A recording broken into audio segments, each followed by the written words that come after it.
આગળ વધીએ અન્ય સમાચારો તરફ ઉત્તર ભારતમાં હિમવર્ષા થઈ રહી છે। ઉત્તરાખંડના પહાડી વિસ્તારમાં લગાતાર બરફવર્ષાથી અનેક રસ્તાઓ બંધ કરી દેવામાં આવ્યા છે, તો કેટલાક વિસ્તારમાં રસ્તા પર બરફના થર જામી ગયા છે। અવલી, બદ્રીનાથ ધામ, હેમકુંડ સહિતના વિસ્તારોમાં તો 1-1 ફૂટ જેટલા બરફના થર જામી ગયા છે। પહાડો પર જાણે સફેદ ચાદર છવાઈ છે। महत्वपूर्ण समाचार आ रहा है। हवामान विभाग तरफ से पत्रकार परिषद संबोधन आ रही है। विंड स्पीड कम है ना, अभी कोई सिस्टम तो नहीं है। अच्छा। इसमें विंड स्पीड बोलना भी टफ होता है। हमको क्या है कि उत्तरायण के लिए भी हाँ नहीं 15 से 20 नॉट। हवा कैसी रहेगी यानी? अब 15 से 20 नॉट। ओके, आज जैसी है वैसी। 15 से 20 किलोमीटर पर आवर, नॉट नहीं आवर। यानी पतंग अच्छे उड़ सकते हैं, इतनी रहेगी ना।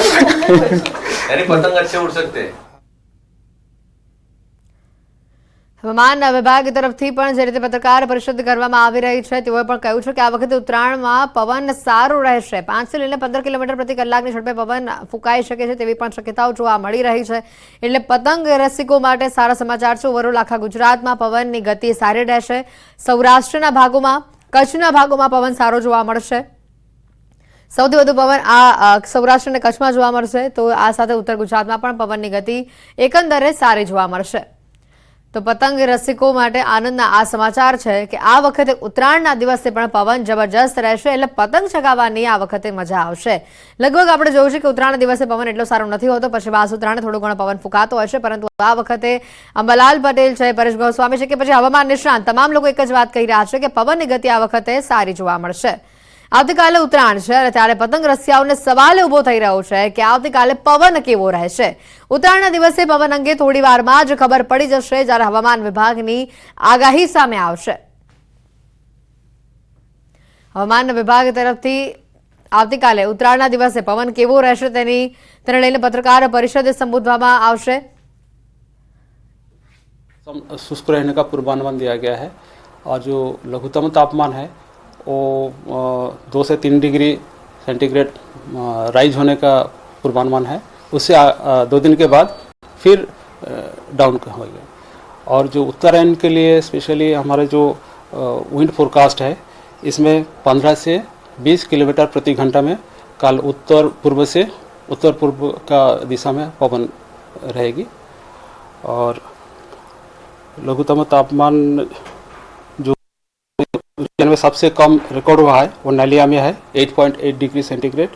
और अब अहमदाबाद में जो लघुत्तम तापमान रिकॉर्ड हुआ है वो 12.4 डिग्री सेंटीग्रेड।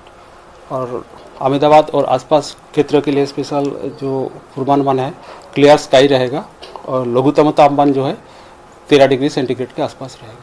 सर क्या कारण है 2 दिन में टेम्परेचर राइज होगा? अभी ये 2 दिन तो बढ़ रहा है, अभी एक WD पास कर रहा है और हवा का दिशा भी उत्तर पूर्व से पूर्व दिशा में है, इसलिए टेम्परेचर बढ़ रहा है। सर सुबह से ठंड भी लग रही है, क्या कारण है? हाँ, टेम्परेचर तो अभी राइज हुआ है, लेकिन जो विंड फैक्टर है, विंड चिल फैक्टर, इसके लिए हमको थोड़ा ठंडा महसूस हो रहा है, ज़्यादा महसूस हो रहा है।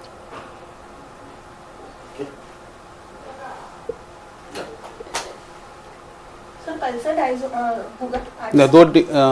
2 दिन तक 2 to 3 डिग्री सेंटीग्रेड राइज होगा 2 दिन। मतलब उत्तरायण 2 दिन हाँ बढ़ेगा, फिर उसके बाद फिर टेम्परेचर डाउन होगा, फिर 2 से 3 डिग्री डाउन होगा। मतलब जितना बढ़ेगा उतना ही डाउन हो जाएगा।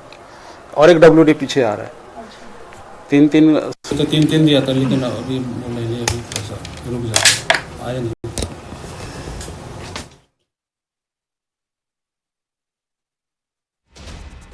ઉત્તરાયણના દિવસે પવન સારું રહેશે। ઉત્તર પૂર્વના પવન ફૂંકાઈ રહ્યા છે, તો તેની સાથે જ આવનારા 2 દિવસ એટલે કે 14મી અને 15મી તારીખ આ 2 દિવસ તાપમાનમાં 2 થી 3 ડિગ્રીનો વધારો જોવા મળશે વેસ્ટર્ન ડિસ્ટર્બન્સની અસરના પગલે। પરંતુ 2 દિવસ બાદ એટલે 16મી તારીખ પછી તાપમાનમાં ફરી એકવાર એટલો જ ઘટાડો પણ જોવા મળશે। એટલે મહત્વની વાત છે અત્યારે ઉત્તરાયણના દિવસની પવનની, કારણ કે સૌ કોઈ અત્યારે એક જ સવાલ લઈને ઊભા છે કે ઉત્તરાયણ પવન કેવો રહેશે, તો એકંદરે પવન સારું રહેશે।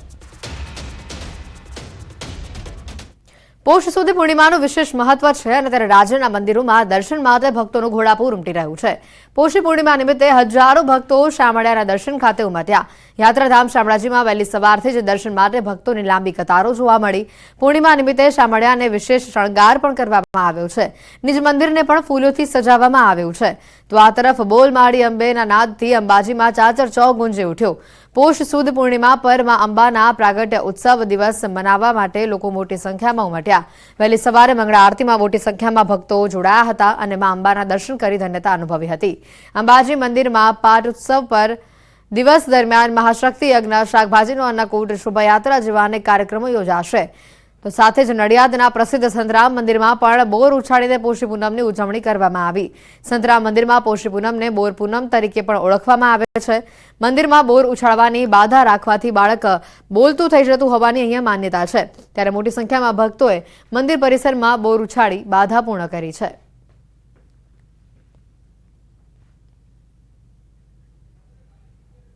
નડિયાદના સંતરામ મંદિરમાં પોષી પૂનમે બોરનો વરસાદ થયો. જી હા, આપ જે દ્રશ્યો સ્ક્રીન ઉપર અત્યારે જોઈ રહ્યા છો તે દ્રશ્યો સંતરામ મંદિર પરિસરના છે. ભક્તોએ પોષી પૂનમ નિમિત્તે આજે 2000 મણથી પણ વધુ બોર ઉછાળ્યા હતા. જેની પાછળનું કારણ એ છે કે બાળક બોલતું ન હોય તો સંતરામ મહારાજના મંદિરે બોર ઉછાળવાની માનતા રાખવાથી બાળક બોલતું થઈ જાય છે. એ મારી 3 વર્ષથી બાધા હતી જે એમને બોલવામાં થોડુંક પ્રોબ્લેમ હતો. તો એમના માટે મેં બોરની અને જીભની બાધા રાખેલી કે જ્યારે બી આ પોષી પૂનમ આવશે ત્યારે હું બોર ઉછાળીને મારી બાધા પૂરી કરીશ. અને સારું એવું મને આના ઉપર વિશ્વાસ છે અહીંયા મહારાજનો. અને બોલ તો એકદમ સરસ થઈ ગયો છે. મહારાજશ્રીએ સમાધિ લીધી 194 વર્ષ પહેલાં. એ પહેલાંથી જે માતા પિતાના બાળકો બોલતા નથી એ બાળકોના માતા પિતા આજના દિવસે બોર ઉછાળતા હોય છે. સિઝનનું આ ફળ છે અને એટલા માટે બોર અને બાળક બોલતા થઈ જાય છે. અનેક મોટા સમાચાર આવી રહ્યા છે. અમદાવાદમાં વધુ એક સ્ટંટબાજનો વિડીયો વાયરલ થયો છે. સ્ટંટબાજે રોડ ઉપર જોખમી રીતે ટુ વ્હીલર હંકાર્યું. પોલીસને પડકાર ફેંકતો આ વિડીયો હાલ વાયરલ થઈ રહ્યો છે. વટ પાડવા આ વિડીયો બનાવ્યો હોવાનું સામે આવી રહ્યું છે. પોલીસના નાઇટ પેટ્રોલિંગના દાવા પણ અહીંયા પોકળ સાબિત થઈ રહ્યા છે. આ દ્રશ્યો જુઓ, અમદાવાદ શહેરના દ્રશ્યો કે જ્યાં નબીરો બેફામપણે પોતાનું ટુ વ્હીલર હંકારી રહ્યો છે. પોતાના જીવને તો જોખમમાં મૂકી જ રહ્યો છે, સાથે અન્યના જીવને પણ જોખમમાં મૂકી રહ્યો છે. આ વિડીયો હાલ સોશિયલ મીડિયા પર વાયરલ થઈ રહ્યો છે અને તેની સાથે જ પોલીસના નાઇટ પેટ્રોલિંગ ઉપર પણ અનેક સવાલો ઉભા થઈ રહ્યા છે. સ્ટંટબાજો કરનારા આ તત્વો દિવસે દિવસે બેફામ બનતા હોય તેવા આ દ્રશ્યો સામે આવ્યા.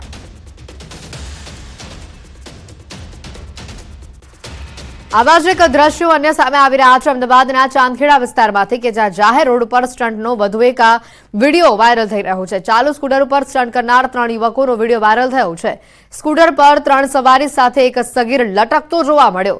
રીલ બનાવવાના ચક્કરમાં જીવને જોખમમાં નાખતા આ યુવકનો વિડીયો હાલ વાયરલ થઈ રહ્યો છે. વિડીયો સોશિયલ મીડિયા પર વાયરલ થતા પોલીસે સમગ્ર મામલે તપાસ હાથ ધરી છે. ત્યારે મહત્વની વાત છે કે જે રીતે આ વારત હતો રસ્તા પર જે સ્ટંટ કરે છે અને અન્યના જીવને પણ જોખમમાં મૂકે છે. અમદાવાદ શહેરના આ બે અલગ અલગ દ્રશ્યો આપને બતાવી રહ્યા છે. વધુ માહિતી મેળવીશું. ફોન લાઈન પર સમાચાર નવીન જોડાઈ ચૂક્યા છે. નવીન, આ સ્ટંટ બાજો દિવસે ને દિવસે બેફામ બની રહ્યા છે અને પોલીસે પણ પડકાર ફેંકી રહ્યા છે. આ સાથે જ જે રીતના સ્ટંટના આ વિડીયો સામે આવ્યા છે તેને લઈને એક સવાલ ઉભો થઈ રહ્યો છે પોલીસની નાઇટ પેટ્રોલિંગ ઉપર. સૌથી મોટી વાત અહીંયા એ છે કે આ જે લોકો છે તે પોતાનો જીવના જોખમમાં તો મૂકી રહ્યા છે, પરંતુ સાથોસાથ જે રાહદારીઓ છે, જે બીજા વાહન ચાલકો છે તે લોકોને પણ મોતના મુખમાં નાખી રહ્યા પ્રકારના દ્રશ્યો છે. કારણ કે આ લોકો જે તે સ્ટન્ટ કરી રહ્યા છે અને તે સ્ટન્ટના કારણે કદાચ બીજા લોકોને પણ ખૂબ જ મોટી નુકસાન થઈ શકે તેમ બે નથી. એટલે કહી શકાય કે આ લોકો જે પ્રકારની ઘટનાને અંજામ આપી રહ્યા છે ત્યારે પોલીસ વારંવાર આ પ્રકારની ઘટનામાં આરોપીઓને પકડતી હોય છે, પરંતુ આ યુવકો જે છે તેમના માતા પિતાની એટલી જવાબદારી છે કે આ પ્રકારે જે વાહન ચલાવે છે તેમના માતા પિતા તેમને કેમ ટકોર નથી કરી રહ્યા. એટલે સૌથી મોટી ઘટના એ જ છે કે આ લોકો પોતાના મોતના મુખમાં જઈ રહ્યા છે ત્યારે બીજાને પણ મોતના મુખમાં નાખી રહ્યા છે. બિલકુલ નવીન, આભાર માહિતી બદલ. સમાચારોમાં હાલ રોકાઈશું એક બ્રેક માટે.